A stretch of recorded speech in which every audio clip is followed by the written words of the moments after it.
Psychology is all around us. Psychological elements can be seen throughout the lifespan, from birth until death. Films are a wonderful tool to explain psychological theory and occurrences in our lives. Characters interact within each frame of film psychological concepts. The films we remember most and view multiple times engage us by capturing the presence of these psychological dynamics in an authentic way. I invite you to join me, Dr. Catherine Marshall-Woods, licensed clinical psychologist and film consultant, and my guest today, Adam Joel, of the newly released film, The Last Drop, to discuss the best psychology in film.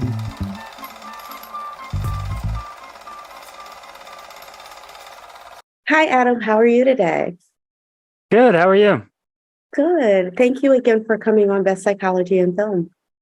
Yeah, excited to be here. Well, tell us a little bit about your feature film, The Last Drop. Yeah, so The Last Drop is a short sci-fi film about relationship abuse inspired by the memories of real survivors, myself included. So the story follows a young couple, Sophia and Anthony, who engage with this service called a retrospect that links couples' minds to relive shared memories.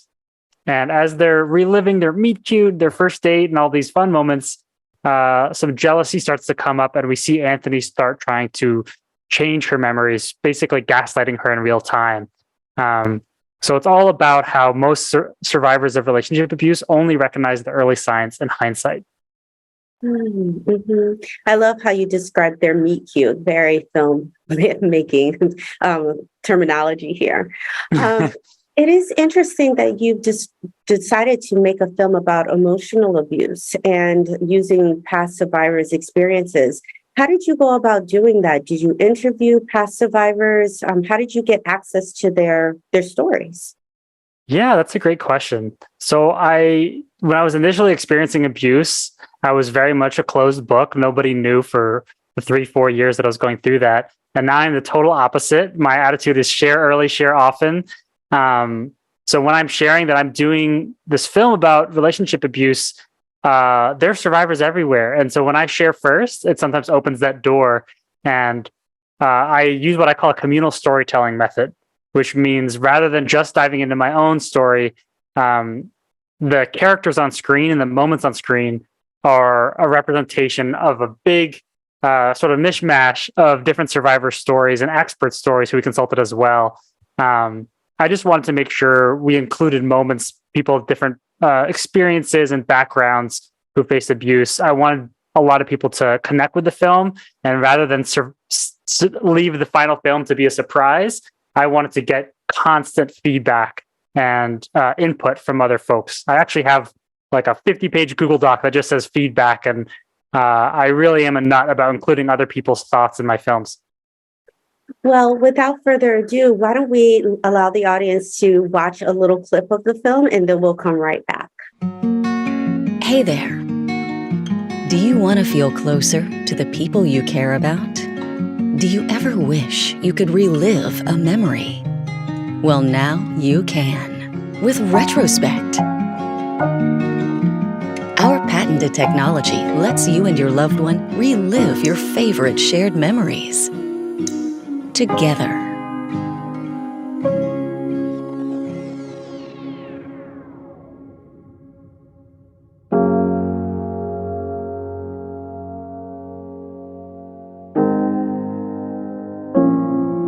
Reconnect with Retrospect. This is crazy. We're inside our own memories. Where do you want to go first?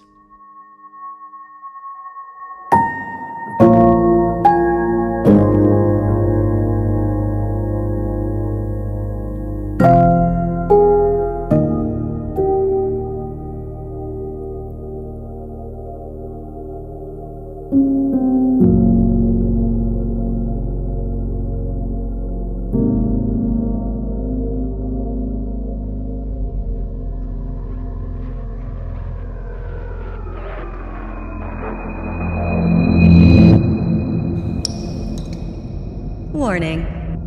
Retrospect may cause panic attacks, memory loss, depression, and symptoms of PTSD.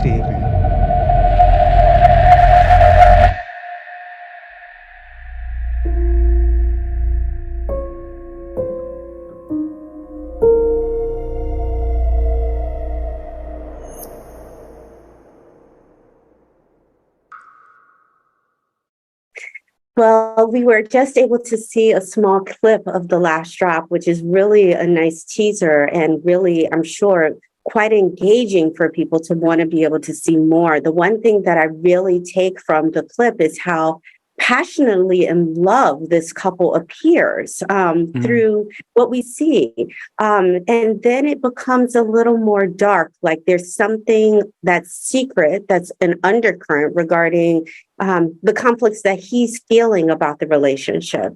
But I also noticed from her response, she's less aware of what he may be feeling at that time. Do you feel like that's an aspect of what you learned through talking to the survivors that you had? Is that the person who's experiencing the abuse, is less knowledgeable about what's happening when it's happening to them? Yeah, absolutely. I mean, I think in my own experience as a survivor of abuse, I was very much in love, very much dead set on marrying my high school sweetheart. And I felt very unshakable in that. And I think people think of abusive relationships as something that's just has that fear that we see in Hollywood movies. And there are plenty of moments with that fear. But I think what they don't realize is how much love there can be in abusive relationships, and that's what makes it really toxic and really cyclical.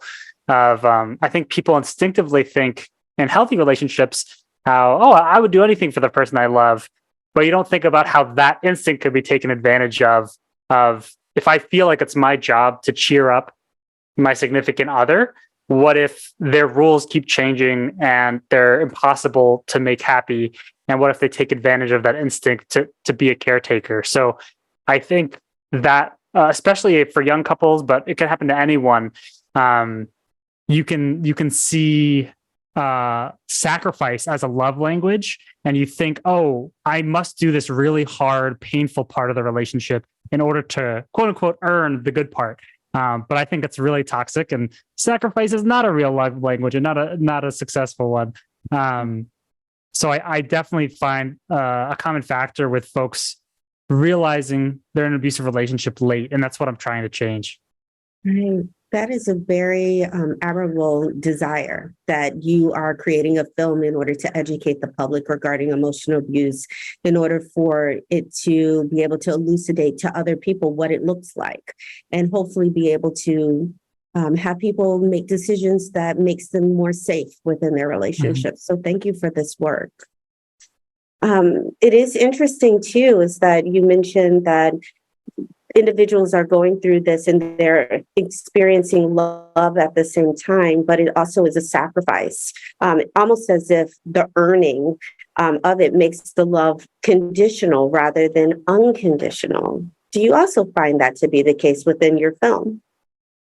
Yeah, it's really tricky. I really struggle with the term unconditional love because I think conditional love, can be used by someone, like that can be leveraged by someone to get what they want. So if you think of the lead in that trailer we just saw, or Anthony, or an abusive person, they could withhold love, and that's a form of abuse. That someone withholding affection, whether it's physical affection or attention, or even just these long silent treatments, acting like someone doesn't exist. That's a form of abuse called withholding that I learned about after my relationship. So when you think about conditional love, you can see how that could come up in an abusive relationship. But unconditional love is also can be scary too if you're with the wrong person. This idea that I'm in it no matter what. So what I try to do with my film, and especially towards the ending, is separate this idea of loving and leaving. So I think a lot of conventional Hollywood movies have the idea that if you're with someone, if you love them, it means you're with them no matter what. But I think that phrase, no matter what, is scary. So while you can't control who you love, you can control who you leave or who you spend time with. So I think it's important that people learn faster than I did the idea that you can love someone and still leave them because of how they treat you. So loving and leaving, two separate things. Well, I have to ask because, you mentioned that you've had this experience of abuse within your relationship. And then you decided, though, to make a film that was a culmination, not just of your experience, but other individuals' experiences. Why not make a film that was just a reflection of what you went through? That's a great question. So the first inspiration for the film came from talking with another survivor. And that's sort of where that courage comes to even speak out, is to connect with someone else on an individual level first. So I connected with a friend who shared that experience of like, boom, a wake up moment. And suddenly all your memories start changing because whatever your personal trigger is, whatever that line someone crossed, suddenly you realize this is wrong, how I've been treated. And all these memories that seemed, like the ups and downs of romance, suddenly you realize, no, this actually isn't normal romance, this is abuse. So I became very interested in that wake up call moment. And that became sort of a pivotal scene in the film that I wrote around. And so the first, 40, 50 drafts of the screenplay were about my friend's experience. My friend who had a husband who was with her partner for 10 years, who had kids, all these things I never experienced. And I think that was an emotional buffer for me, as I could write about someone else's experience. But then I found I was lacking specifics, writing outside my own experience, like you're suggesting. And I did a full page 1 rewrite based much closer on my own experience as a young man experiencing abuse in high school and college. And I was able to flesh in all these details that were getting closer to my experience. The genders of the main characters are still flipped from my experience as a male survivor. And that's something I definitely struggled with. A lot of folks would say, hey, as you in rooms with survivors and screenings, you might want to connect with the statistics of, female survivors experiencing abuse more often. And it's tricky because I do want to write from my own experience. I also want to match the world and what the world is experiencing. And oftentimes, I also learned that male survivors underreport abuse. So I think, to answer it, long story short, I think writing a story with other people's stories in there, not just my own, served that as an emotional buffer for me to be able to tackle this trauma. But then it also made me feel like I was connecting with other people, and it was like a test screening in a way. Is I want to incorporate multiple people's experience, so multiple different types of audience members can walk away feeling like they connected. That's, I think, a really great idea. You actually mentioned the how when you were actually writing the script and you wrote it from your friend's perspective and how that came with greater ease to you. And psychologically, we would consider that as a way of displacing, right? That there's some separation. So it does make it easier for you to be able to create this and not necessarily get so caught up in the emotional experience as much. But then there is a richness that comes from adding yourself to this. You are the writer. You do have these wonderful experiences and the experiences that were really challenging within your relationship and with your psyche. And so I imagine you adding yourself made the film that much richer. And I will share that a writer friend of mine made the suggestion that I think helped me dig into the details, where in certain drafts of the screenplay, I use my name and my abusive ex-partner's name. And I knew those would never be in the final film, but I think it opened up some details, some specifics, some memories, and writing in that really personal way where that's my name on the page and that's her name on the page. And then changing it for the final draft to what ended up being Sophia and Anthony, where the genders were reversed from my own experience. And I had made some adjustments for that. But yeah, I think there's this push and pull of getting personal, but not too personal, that comes with writing about your own experience. Yeah, it's just almost as if you were journaling rather than making a screenplay. Exactly. And it is all about memories. And unfortunately, so many survivors are examining their memories, and my characters are going on a memory adventure. So I'm hoping that future generations can learn through shows like yours that are helping people out, and through films like mine that are saying, hey, let's look at the early signs of abuse, not the really violent things that come later, but what are those first serious red flags of boundaries crossed? Well, when we come back, we're going to talk a little bit about how you displayed emotional abuse within your film, because I do feel like it's unique in the way that you went about doing so, rather than in other films that we could call upon to be able to think about being able to understand abuse. So when we come back, I'd love for us to dive into that a little bit as well. Absolutely.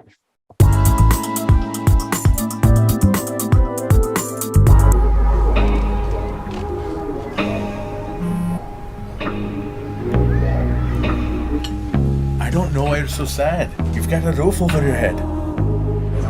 Bro, you gotta stop with that depression stuff. That's a white people thing. Escúchame, en esta casa los hombres no lloran.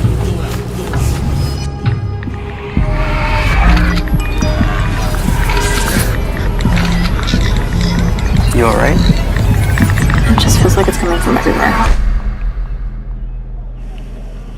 Do you want to talk about it? Thanks for hearing me out, bro. Appreciate it. You can talk to me if you're feeling sad. Whenever you need to talk, I'm here, okay?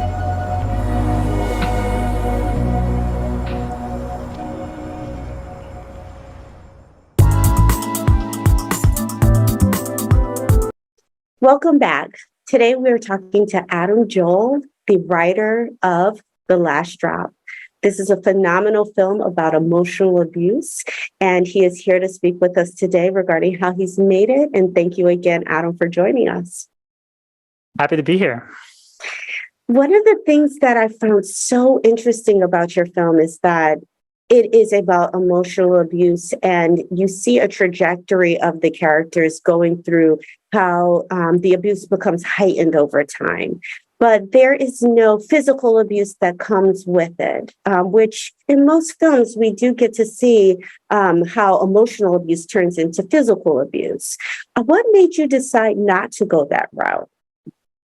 Yeah, so I think oftentimes Hollywood movies go for what I'd call like the most cinematic version of abuse, which tends to be violent and almost mirroring action movies. And it's touching on the most violent and aggressive forms of abuse that typically won't show up on your first few dates and aren't a great warning sign. And I've talked with survivors who only realized their relationship was abusive when it matched the movies. And by then it's like getting hit in the face while you're holding your child was one friend of mine's experience. And that's the trigger where it said, hey, this matches the movies now. And so much has happened by then. She's married, she has a kid, she's experienced all these other forms of abuse that didn't trigger a wake-up call.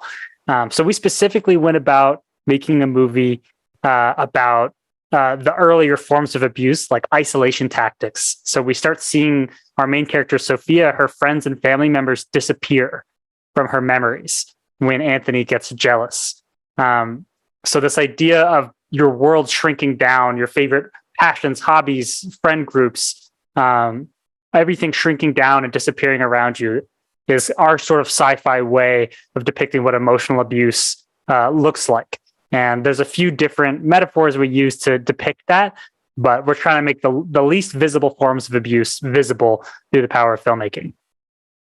You know, it's interesting that you said what it looks like. I would even I wonder if that's also what it feels like, is that someone is shrinking and shrinking in order to accommodate the relationship. Yeah, absolutely. I think, yeah, as a survivor, it can be a defense mechanism to shrink yourself. You know what makes your partner angry, even if it's very inconsistent. And so suddenly you're walking on eggshells around all these different triggers. For some people, I had a friend who said, I couldn't watch movies with nudity in it, because even that would trigger my partner's jealousy. For me, I remember carpooling with a guy, and that's a scene that went into the movie. I mean, carpooling with someone of the opposite gender could be a trigger for someone's jealousy. So oftentimes you see our character, Sophia, representing other survivors, avoiding these triggers that could make her partner angry. I do wonder, I mean, you're really highlighting the longevity a relationship could have, even with the components of abuse, specifically emotional abuse that happens, and how long-standing someone can be in a relationship where it is emotionally abusive and they have not been hit or physically assaulted. And, some people would wonder, who watch this film, for an example, or even hear the narratives of people who've survived abuse that says, what would make you stay, or what would keep you there? And what I'm hearing from you is that emotional abuse is very silent and very sneaky, really, in some ways, is that it sneaks into relationships and it doesn't necessarily feel like abuse until many times in retrospect, unfortunately. Yeah, and I think that's part of the education system we want to change, because if you look at professionals who work in spheres of abuse, their definitions are very different from what we have in the public and what's a limited health classes teach in school. So while Sophia does experience some forms of physical abuse, like Anthony pinches her leg under the table to stop her speaking up and saying something he doesn't want her to say, or sexual abuse within a relationship where consent can be even blurrier than we talk about with strangers. I think it is harder to notice those things in a relationship where that has loving moments. So people can stay for love, people can stay out of fear, and leaving is statistically the most dangerous time for a survivor. So oftentimes survivors are making very strategic, calculated decisions for their own well-being. And unfortunately, that sometimes means staying a lot longer than they want to. But yeah, I encourage folks to tell someone else, give multiple people a chance at being that trusted person you confide in, whether it's friends, family, or experts, because an abuser wants you to feel alone, and that's part of what makes it so tough to get any momentum to begin leaving. But yeah, I encourage folks to give multiple people a chance in your life to be that helper. Well, one of the things you said earlier, Adam, is that you wanted to make the distinction in the film that there is a difference between loving and leaving. What made that important for you to highlight? Yeah, I think it is that question that folks ask of why did you stay, which you ask very gently, but sometimes can be an offensive question for survivors. And I wanted to make clear that oftentimes there is a lot of love in a relationship like this. And the film, basically, I directed it to be a romance that breaks down. So it's not a horror movie where I'm working with the musical composer to say, when we first see Anthony, it should feel like love, just like when you first start dating someone. So we wanted to put the viewer in the shoes of someone who's falling in love first. And then, a clever and strategic, sneaky abuser will lead with their best qualities. And that's what kind of can suck you in. So it was important to us that we have that romance genre and those romance tropes like a meet cute in the film to mirror the experience of a survivor who is first falling in love and then noticing something's wrong. What would you like to happen with this film? How would you like it to influence the public? Absolutely. So we're launching a grassroots screening campaign of The Last Drop with educators, social workers, mental health professionals, a lot of schools and colleges and advocates. So the idea is that we're self-distributing this film through thelastdropfilm.com to use this film as a teaching tool and an advocacy tool in partnership with experts. So we have discussion guides we're distributing alongside the film. Folks who are using it right now, we've already used this film for fundraising events where mental health organizations have raised as much as $10,000. Campus safety officer recently screened this film or used this film, and they're changing the way they react to crises on their campus. And that's the impact we're really excited to have, as well as just validating survivors who, one person watched the film and said, I feel like I just watched half my relationship on screen for experiences I thought I was alone for. So there's that emotional connection we want to have with survivors. There's the experts we want to support through screening events. And we want to screen to kids, middle schoolers and high schoolers, and we're building those connections. So for folks who are watching or listening, I encourage you to book a screening and use the film to support your cause and your community. And from a personal perspective, I'd love for people to start reflecting on the way they've treated people and the way they've been treated in relationships. And one little mantra I have, a way of remembering how to check on emotional abuse that doesn't feel visible is like, when you're leaving the house and you sort of go phone, wallet, keys, and you check what's on you and you make sure you have the important things. I see that sort of a mnemonic device of phone, wallet, keys. Your phone represents like my people. This is who I talk to. These are the people I can connect with. Is anyone monitoring my phone in any way, or my social circle? My wallet represents, my spending power. Is anyone, am I experiencing financial abuse, or just my choices? So My wallet is also representative of an accessory. This is a choice I have. Do my choices feel supervised or supported? And then there's my keys. That's my freedom to go places. Can I go to that reunion? Can I go hang out with that friend without jealousy being an issue? So to me, phone, wallet, keys is like my people, my choices, and my freedom. And so I encourage people to start checking on these less physical parts of a relationship and seeing, are they healthy? Beyond just loving someone, how are they treating me and how am I treating them? So that's the impact I really want to have.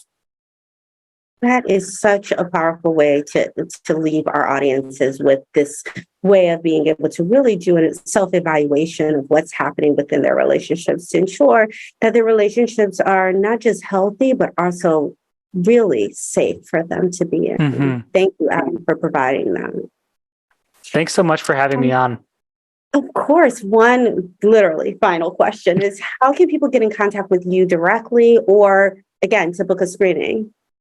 Absolutely. So I recommend you go to thelastdropfilm.com, where we have contact information there. You can learn a bit more about the film. If you reach out to us, we can send you a free screening link if you're interested in hosting your own event. So we're working with conferences and educators, as I mentioned. So please go to thelastdropfilm.com. You'll reach us, you'll reach me specifically, and we can have a conversation about how this film could support your work and your community. Thank you so much, Adam, for coming on. I really appreciate it. This message is so important. It's very important for individuals, adults, and also younger individuals who are just starting intimate relationships to be able to have this sort of knowledge going into what relationships can look like. And again, to hopefully have them have safe, very safe and healthy relationships in the future. So thank you for this. Yeah, thank you so much. I really appreciate being on your show.